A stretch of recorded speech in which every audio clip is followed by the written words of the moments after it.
আমরা শীতের সময় যে উলের সোয়েটার, টুপি, জ্যাকেট বা মাফলার ব্যবহার করি সেগুলোর মূল উপাদান হলো উল বা ভেড়ার লোম। এই লোম প্রাকৃতিকভাবে ভেড়ার শরীরে জন্মায়। গরমের সময় ভেড়ার শরীরে লম্বা লোম থাকার কারণে তারা অস্বস্তি বোধ করে, তাই লোম কেটে নেওয়া হয়। এতে তাদের কোনো ক্ষতি হয় না। এই লোম পরে নানা প্রক্রিয়ার মাধ্যমে পরিণত হয় উষ্ণ ও আরামদায়ক পোশাকে। আজ আমরা এই ভিডিওতে জানবো ভেড়ার লোম প্রক্রিয়াজাত করে কিভাবে শীতের পোশাক তৈরি করা হয়। প্রথম ধাপ হলো লোম কাটা, যাকে বলা হয় শেয়ারিং।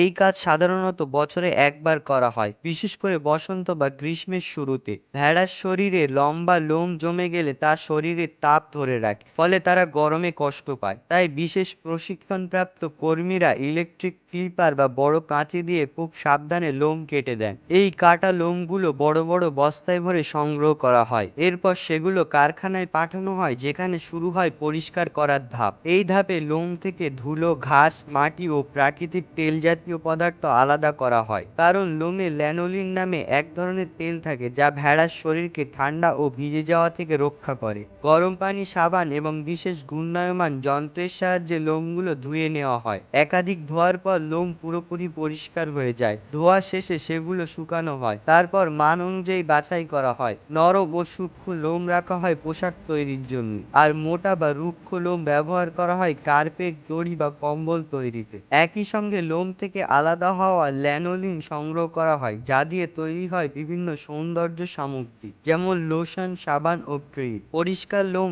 এখন চিরুনি করার ধাপে যায়। এতে লোমের গুচ্ছগুলো আলাদা হয়ে যায় এবং সবগুলো একদিকে সমানভাবে সাজানো হয়। এই ধাপটিকে বলে কার্ডিং। এরপর লোমগুলো বিশেষ যন্ত্রে টেনে ও পাকিয়ে সূক্ষ্ম সুতা তৈরি করা হয়। সুতা তৈরির পর সেগুলো বড় বড় রিলে বা বল আকারে মুড়িয়ে রাখা হয়, যাতে পরে সহজে বোনা যায়। এবার আসে রং করার ধাপ। এই ধাপে উলের সুতাগুলোকে বড় বড় ডাই মেশিনে বা রঙের পানিতে চুবিয়ে দেওয়া হয়। রঙের সঙ্গে থাকে রাসায়নিক স্থায়ীকরণ উপাদান, যাতে রং সহজে না উঠে যায়। লাল, নীল, ধূসর, সবুজ এক এক রঙের সুতা এক এক ধরনের পোশাক তৈরিতে ব্যবহার হয়। রং করার পর সুতাগুলো শুকিয়ে নেওয়া হয় এবং মান যাচাই করে রাখা হয়। রং করা সুতাগুলো এখন বয়ন মেশিনে পাঠানো হয়। বড় বড় শিল্প কারখানায় আধুনিক মেশিনের মাধ্যমে স্বয়ংক্রিয়ভাবে কাপড় বোনা হয়। এই মেশিনগুলো খুব দ্রুত গতিতে কাজ করে, 1 মিনিটেই মিটার মিটার কাপড় তৈরি করতে পারে। তবে কিছু স্থানে এখনো হাতে বোনা উলের পোশাক তৈরি হয়। হাতে তৈরি পোশাক সাধারণত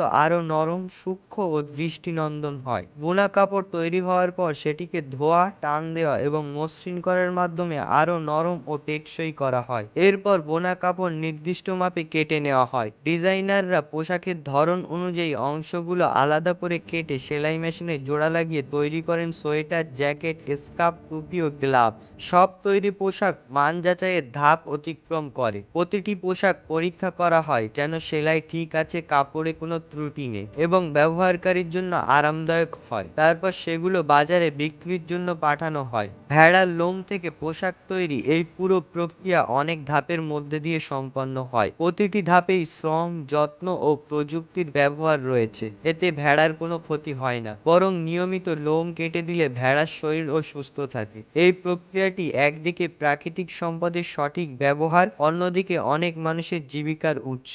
এভাবেই প্রকৃতির দেওয়া ভেড়ার লোম মানুষের হাতে রূপ নেয় উষ্ণ, আরামদায়ক ও ব্যবহারযোগ্য পোশাক।